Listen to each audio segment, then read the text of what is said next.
Hidden behind the tall, ornate gates on the outskirts of Pyongyang lies one of the most secretive and revered places in all of North Korea, the Kumsusan Palace of the Sun. Once the presidential palace of Kim Il-sung, it has since been transformed into the mausoleum that holds the preserved bodies of both Kim Il-sung, the founding leader of North Korea, and his son, Kim Jong-il. This grand complex has immense political and spiritual significance for the people of North Korea, regarded as one of the most sacred sites in the nation. The journey begins long before even glimpsing the imposing marble facade of the mausoleum. North Koreans, and the rare foreign visitor permitted inside, must adhere to a series of strict protocols. Visitors enter through towering hallways of polished granite and marble, their steps echoing along the passage. Each corridor is silent, reverent, as guests proceed with measured, almost ritualistic precision. Dress codes are enforced. Photography is strictly forbidden. Smiles and casual conversation are inconceivable. As you draw closer, the atmosphere becomes ever more reverential.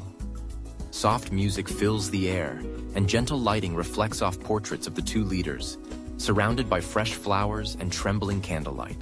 The palace, originally constructed in the 1970s as a tribute to the enduring legacy of Kim Il-sung, is a monument to power, intended to leave an indelible impression on anyone who enters.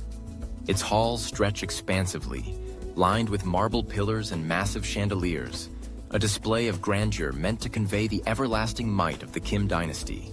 The mausoleum is not just a place of remembrance. It is the physical embodiment of North Korea's quasi-religious leader worship.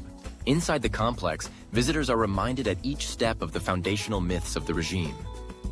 The journey is marked by displays of medals, honors, and the personal effects of the leaders. Books, clothing, timepieces, and photographs. Dramatic spotlights illuminate each artifact, asserting the narrative of genius, benevolence, and wisdom woven into state propaganda. Every object tells a story, carefully curated not only to honor Kim Il-sung and Kim Jong-il, but to reinforce their status as immortal figures whose guidance still shapes the nation to this day. The climactic moment of any visit arrives upon reaching the two marvelous crystal sarcophagi. Lying in state, both leaders are presented in immaculate attire. Kim Il-sung in his famous gray suit, Kim Jong-il in his khaki tunic.